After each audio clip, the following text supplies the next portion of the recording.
이순신은 전선 한 척을 더 수습하여 13척의 판옥선으로 명량을 지키고자 했다.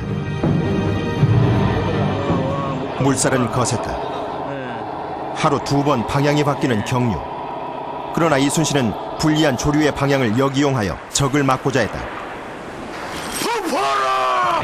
적선을 모조리 분명하라!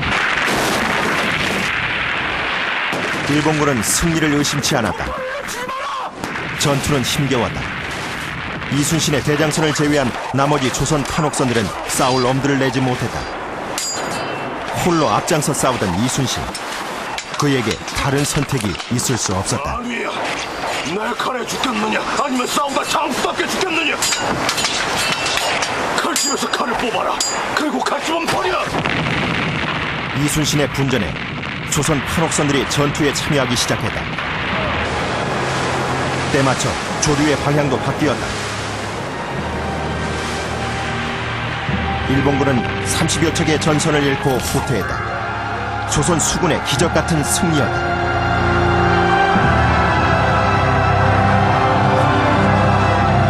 도대체 이순신의 무엇이 이 어려운 전투를 승리로 이끌었을까? 어떠한 보상을 받은 일이 없는 것이죠.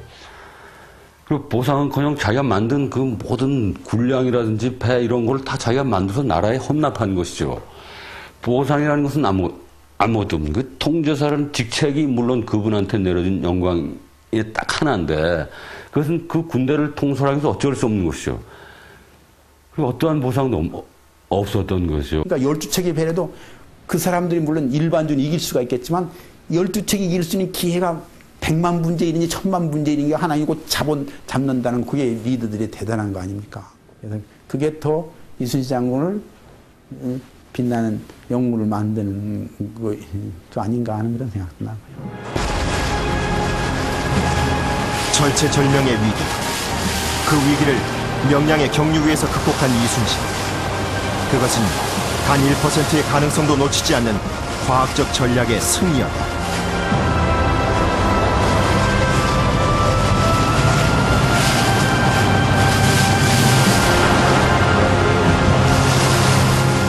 죽고자 하면 살 것이고 살고자 하면 죽을 것이다. 명량해전을 앞두고 이순신이 남긴 말입니다. 이처럼 이 절체절명의 위기 속에서도 끝까지 포기하지 않고 필사즉생, 필생즉사의 정신으로 앞장서서 승리를 일궈낸 것. 이것이 바로 이순신 리더십의 또 하나의 핵심이었습니다. 드라마 이 불멸의 이순신은 이 최후의 해전, 노량해전 촬영에 엄청난 힘을 쏟아야 했습니다. 그것은 임진왜란 최대 격전에다 이순신 이 최후의 장면을 그려야 했기 때문입니다. 자, 임진왜란 최대 격전인 노량해전은 어떻게 진행이 됐을까요? 그리고 이순신의 최후의 순간, 그는 어떤 선택을 했을까요? 경남 남해와 하동 사이의 좁은 물길 노량. 복원된 거북선이 사람들의 발길을 붙잡는 곳. 1598년 11월 18일 이순신은 바로 이 바다에서 일본군을 맞았다. 당시 이순신은 순천 앞바다를 봉쇄하고 있었다.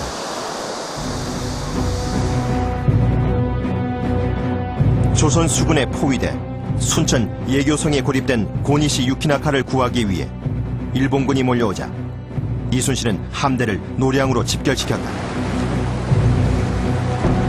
일본 구원군은 약 500여 척.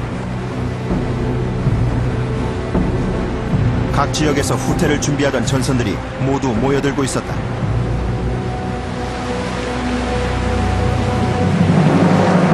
도요토미 히데요시 대학께서 서거하신 후 본국에서는 독고가가 세력을 넓히고 있다. 나는 돌아가야만 한다. 이 병력을 그대로 이끌고 철출을 해야만 한다. 그런데 이 꼴이 무엇이란 말이냐? 이순신. 일본군은 전의를 상실하고 안전한 철수만을 바라는 상황. 이순신은 왜 마지막까지 싸울 것을 결심했을까?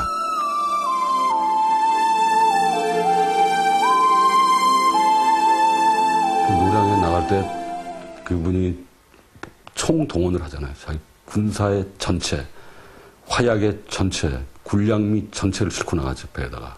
죽기로 각오를 하고 나니 끝장을 내려고 자기가 가진 모든 것들을 군함에다 싣고 그걸로 간 거죠. 그런 걸 보면은 그것이 이렇게 노량전쟁이라는 것이 간단한 승패의 개념으로 설명하기가 매우 어려운 그분의 내면에 있었던 어떤 그 군인으로서의 그 무서운 정신 같은 게 있었던 것 같아요. 복수하러 갔다는 거예요. 전투는 한밤중에 시작되었다. 조선 수군은 필사적으로 싸웠다.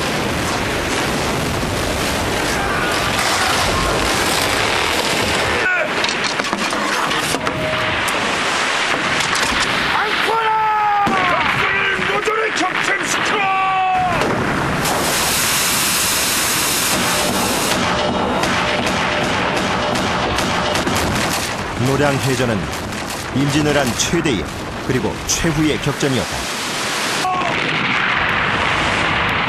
짙은 어둠 속 근접 백병전이 이루어졌다. 노량에서 시작된 전장은 인근의 관운포까지 이어졌다.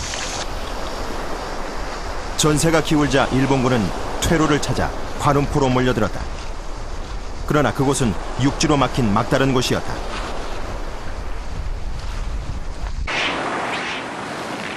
아침 해가 뜰 무렵 조선 수군은 마지막 일격을 준비하고 있었다. 한 놈도 살려보내지 마라. 당시 이순신은 직접 독전고를 울리며 전투를 지휘하고 있었다. 전세는 완전히 기울었다. 조선 수군의 승리가 눈앞에 있었다. 전투의 막바지 이순신은 적과 근접한 곳에 있었다. 그리고 일본군의 조총이 이순신을 겨냥했다.